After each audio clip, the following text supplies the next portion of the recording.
Aves da mesma plumagem voam juntas. Vocês não verão pombas e carniceiros juntos, porque não podem ter a mesma dieta. Sabiam que o corvo pode comer carcaça morta e também comer trigo? Mas o maior companheirismo que alguém já teve foi quando teve companheirismo com Deus.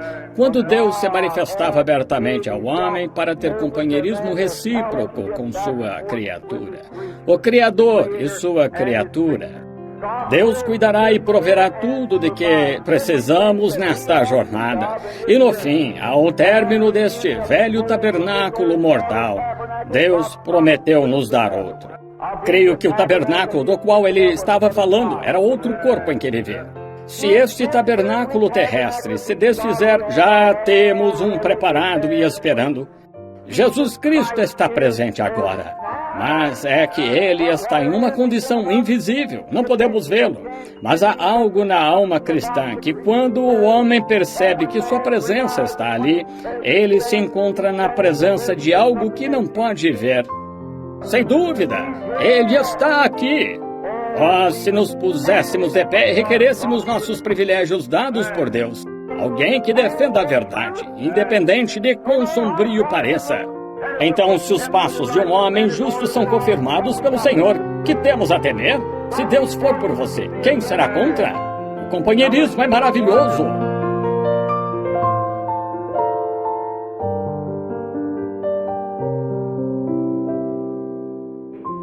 E esta é a mensagem que dele ouvimos e vos anunciamos, que Deus é luz e não há nele trevas nenhumas. Se dissermos que temos comunhão com ele e andarmos em trevas, mentimos e não praticamos a verdade. Mas se andarmos na luz, como ele na luz está, temos comunhão uns com os outros, e o sangue de Jesus Cristo, seu Filho, nos purifica de todo o pecado. Não é bonito? Agora, vamos inclinar a cabeça só um momento. Nosso Pai Celestial, falando hoje a esta amável audiência de pessoas destinadas à eternidade, talvez a maioria já esteja lavada no sangue do Cordeiro, branqueou suas vestes, limpa, perdoada de todos os pecados e ofensas, e esperando por sua convocação para o alto. E viemos falar e ter este pequeno companheirismo com nosso irmão antes que ele parta para o exterior para cumprir a grande comissão. Ide por todo o mundo, pregai o Evangelho a toda criatura. Abençoa nosso querido e amado irmão, Senhor, em sua missão. Abençoa a pequena igreja que espera agora pelo seu retorno, esperando em oração pelo seu amado pastor. Abençoa seu assistente, que assumirá o lugar, todos os anciãos e o povo. Abençoa a leitura da Escritura e agora dá-nos companheirismo contigo neste momento junto à palavra, pois pedimos em seu nome. Amém. Agora, falando sobre a palavra e a palavra companheirismo, chegando nisso, que poderia ser um momento maravilhoso para falar só sobre companheirismo um pouquinho. Essa é uma das coisas mais importantes. Todos desejam companheirismo. As pessoas hoje dizem, quer ir para casa comigo um pouco, vamos ter um pouco de companheirismo. Então, muitas vezes, os homens de negócios dizem, quer almoçar comigo hoje, ou jantar, ou sair e fazer um lanche juntos, comer um pedaço de torta, ou algo assim, ter companheirismo comendo. Comer combina com companheirismo. E enquanto conversamos esta tarde, que o Espírito Santo de Deus tome a palavra de Deus e alimente cada alma faminta aqui. Comer combina com companheirismo, e nem só de pão viverá o homem, diz o Senhor, mas de toda a palavra que sai da boca de Deus. O Espírito Santo, então, gosta de comer e ter companheirismo com o crente. Que ocasião! Estamos todos reunidos em torno de uma grande mesa agora, onde as boas coisas de Deus estão empilhadas alto. Deus tem, em suas abundantes bênçãos, tudo de que precisamos. Todas as vitaminas, tudo de que precisamos para nos tornar cristãos completos, fortes e saudáveis, cheios do seu Espírito, lavados em seu sangue. E que momento, quando podemos ter companheirismo. Já pensaram no antigo provérbio que uma vez se disse, minha mãe costumava citá-lo muito, aves da mesma plumagem voam juntas. Isso mesmo. Observem-nos. Vocês não verão pombas e carniceiros juntos, porque não podem ter a mesma dieta. Um carniceiro, um urubu, pode comer qualquer coisa. Um corvo pode pousar por aí em uma carcaça morta e comer. A pomba não poderia. Se comesse, a mataria. Simplesmente não pode. Ela vai a um campo de trigo e começa a comer trigo. Ela anda com sua própria espécie. Mas essa é a parte surpreendente. Sabiam que o corvo pode comer carcaça morta e também comer trigo? Ele pode comer ambos, mas... Estão vendo? Vejam, tem de ficar de olho nesses indivíduos, esse tipo que pode se sentar na reunião e fingir gostar da reunião e sair e participar das coisas do mundo. É assim que os crentes sociais são hoje. Mas gostamos de nos congregar com os que se separaram das coisas do mundo, foram chamados a sair e feitos novas criaturas em Cristo Jesus, e estão tendo companheirismo em torno das bênçãos do Espírito Santo. Que coisa maravilhosa!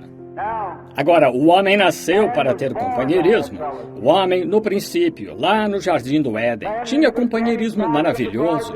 Deus descia e tinha companheirismo com sua companhia de homens e mulheres toda a noite.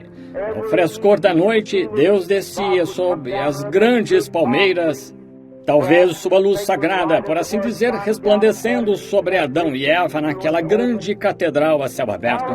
Companheirismo com Deus. Não tinham com que se preocupar, contanto que estivessem tendo companheirismo. Gosto muito do companheirismo com as pessoas. Gosto de sair e conversar com pessoas que amam o Senhor e ter companheirismo com elas porque vemos a mesma coisa. Nossos motivos são os mesmos. Nossos ideais são os mesmos. Gosto de conversar com as pessoas sobre... Tenho um amigo sentado aqui que gosta de caçar e pescar. Com frequência, temos muito companheirismo. Apenas ficando sentados, conversando sobre essas coisas, porque gostamos dessas coisas. Agora, mas o maior companheirismo que alguém já teve foi quando teve companheirismo com Deus. Quando Deus se manifestava abertamente ao homem para ter companheirismo recíproco com sua criatura. O Criador e sua criatura. Agora, quando Deus estava tendo companheirismo com Adão no Jardim do Éden, Adão não tinha com que se preocupar. Tudo estava tranquilo e correndo bem. Ele não precisava se preocupar com roupa, não precisava se preocupar com o que comer, não precisava se preocupar com doença, não precisava se preocupar com morte, tristeza. Ele não conhecia nada disso, só a liberdade como criança. Ele tinha um Pai Celestial que velava por ele e tinha companheirismo com ele diariamente. Não seria maravilhoso se pudéssemos voltar a isso assim? E sabiam que toda alma redimida hoje está vivendo sob seu privilégio desse tipo de companheirismo com Deus? Acreditam nisso? Deus cuidará e proverá tudo de que precisamos nesta jornada. E no fim, ao término deste velho tabernáculo mortal, Deus prometeu nos dar outro. Amém! Vocês sabem que tenho uma ideia um pouco esquisita sobre quando morremos. Melhor expressá-la. Estou em casa. O irmão Joseph, certa vez, disse... Eu ia responder a pergunta de uma mulher que poderia ser um pouco contrária. Ele disse, irmão Branham. Eu disse, agora, irmão Joseph, isso é o que quero dizer e... Ele disse, olhe, não diga isso. Disse, quando escrevemos as nossas regras e em que cremos nesta igreja, nós terminamos com uma vírgula, não com um ponto final. Cremos nisso, mas tanto quanto pudermos ouvir. Assim, isso é muito bom. Gosto disso. Agora, quando João 14, quando ele disse, na casa de meu pai há muitas moradas, falando aos seus discípulos antes de partir, não consigo imaginar que fossem de pedras, tijolos e argamassa. Creio que o tabernáculo do qual ele estava falando era outro corpo em que vivia. Estão vendo? Na casa de meu pai há muitos tabernáculos, ou moradas. Derribai este tabernáculo e o levantarei em 3 dias. E de novo, se este tabernáculo terrestre se desfizer, já temos um preparado e esperando. Estão vendo? Então, creio que quando estive há alguns dias no Monte Wilson, Palomar, melhor dizendo, lá na Califórnia, aquele grande observatório onde se vê 120 milhões de anos de espaço-luz, e estavam medindo o tempo. E como a ciência fica desorientada em sua teologia, eu lhes digo, quando eu estudava e escutava aquela ciência, eu lhes digo, nada se comparava ao que eu aprendia na escola. Você sabe, meu pai costumava se sentar e ele disse, quanto à Bíblia, disse, Billy, como é possível? Eu disse, pai, o Sol está perfeitamente parado, conforme prova científica, e o mundo gira em torno dele. Ele disse, Josué disse que parou o Sol. Eu disse, como você vai fazer isso? Eu disse, pai, aprendemos na escola. E eu disse, provaram cientificamente. Ele disse, bem, talvez tenham, mas esse não é o meu tipo de ciência. Ele disse, ele acreditava, disse, Josué. E perguntei ao professor de Bíblia na escola. Ele disse, bem, claro, você sabe, Josué, as pessoas daqueles dias eram ignorantes e Deus só olhou para a ignorância dele e, em vez disso, parou o mundo. Mas agora ele tem de se retratar. O Sol faz o percurso, o Sol também gira. Provaram isso cientificamente. O Sol gira. Quando eu estudava, quando menino, diziam que quando o Sol se põe, ele projeta uma luz sobre as estrelas e então as estrelas refletem a luz do Sol. Agora provam cientificamente que não pode ser assim. Levaria bilhões e bilhões de anos para a luz do Sol, viajando a tantos milhões de milhas por hora, seja lá o que for, viajando a partir do Sol para chegar a uma das estrelas. Então, não é isso. Uma estrela produz sua própria luz, então. O filho do irmão Moore se formou e um dos grandes da ciência veio aqui faz algumas semanas e abraçou-o. Ele mostrou sua erudição. Disse que em Washington, D.C., tem os 124 livros científicos mais recentes sobre toda a ciência moderna provada cientificamente. Disse, rapaz, levaria 2 anos para ler aquele livro. E depois de lê-los, você teria de descartar tudo o que aprendeu porque já haveria algo diferente. E quando ele disse isso, deixei escapar um pequeno amém lá atrás, mas pensei, eu poderia ter me levantado e dito isto, mas tem um livro aqui, que as eras darão voltas e mais voltas e você nunca terá de ceder em nada. Sempre será o mesmo porque é inspirado. Todas as vezes terão que admiti-lo. Oh, não tente aprender, ficar de cabelo grisalho tentando estudar ciência. Estude a Bíblia de Deus, porque é o livro mais puro de todos.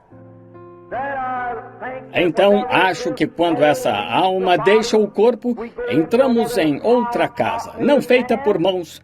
Vamos à presença de Deus e lá habitamos num tabernáculo com Ele, na presença do Senhor Jesus. E isso é onipotente, quero dizer, onisciente, onipresente. E então, se Ele é, nós somos. Quando entramos em nosso novo tabernáculo lá. E então, se Ele disse, onde quer que estiverem 2 ou 3 reunidos, eu estarei no meio deles. Então, Ele há de estar aqui esta tarde. Tão certo quanto há um céu e uma terra, Jesus Cristo está presente agora. Mas é que Ele está em uma condição invisível, não podemos vê-lo. Mas há algo na alma cristã que quando o homem percebe que sua presença está ali, ele se encontra na presença de algo que não pode ver. Sabemos que há rádio passando por aqui agora, há televisão passando por aqui agora. Nossos olhos não podem captar, mas está em outro mundo. E assim estão os anjos de Deus por aqui, neste recinto, vigiando esta tarde. Os anjos de Deus estão acampados ao redor daqueles que o temem. Jesus está em todo o presente, o tempo todo, velando por nós. E sabemos que isso é verdade. Penso em Elias, quando lá em Dotã, quando Geazi saiu, olhou e disse, o exército sírio inteiro, olhe para eles. Já cercaram toda a cidade e estamos cercados. Elias disse, há mais conosco do que com eles. Ele disse: bem, não consegui ver ninguém. Disse: Deus, abre os olhos deste moço. E quando seus olhos se abriram, as montanhas estavam em chamas, e anjos de fogo, carros de fogo. Sem dúvida, ele está aqui. E quando crentes cristãos podem crer que estão presentes agora mesmo assentados, sentados aqui nos lugares celestiais em Cristo Jesus, tendo companheirismo. Amém! Junto à palavra de Deus, o Espírito Santo aqui tomando a palavra de Deus por visão, movendo-a para dentro de cada coração assim, à medida que a palavra está saindo e cada crente recebendo-a. Oh, se nos puséssemos de pé e requerêssemos nossos privilégios dados por Deus, esse é o momento em que Deus pode tirar aquele osso da sorte das costas de uma pessoa e colocar nele uma verdadeira e antiga espinha dorsal do Evangelho. Alguém que defenda a verdade, independente de quão sombrio pareça. Deus permitiu que os filhos hebreus chegassem à fornalha de fogo antes mesmo de mover sua mão. Ele está sempre aí. Não tenha medo. Está sempre presente. Amém? Então, se os passos de um homem justo são confirmados pelo Senhor, que temos a temer? Se Deus for por você, quem será contra? Oh, que coisa! Pense nisso. Oh, se Deus permitiu que suas porções do céu nos congregassem numa reunião. Amém! Apenas tento encontrar essa saída enquanto o Espírito Santo toma a palavra e bate como martelo de ar contra uma rocha. Oh, que coisa! Quebra nosso coração de pedra e afasta a crença, essa incredulidade, e tem companheirismo em torno da palavra. O companheirismo é maravilhoso.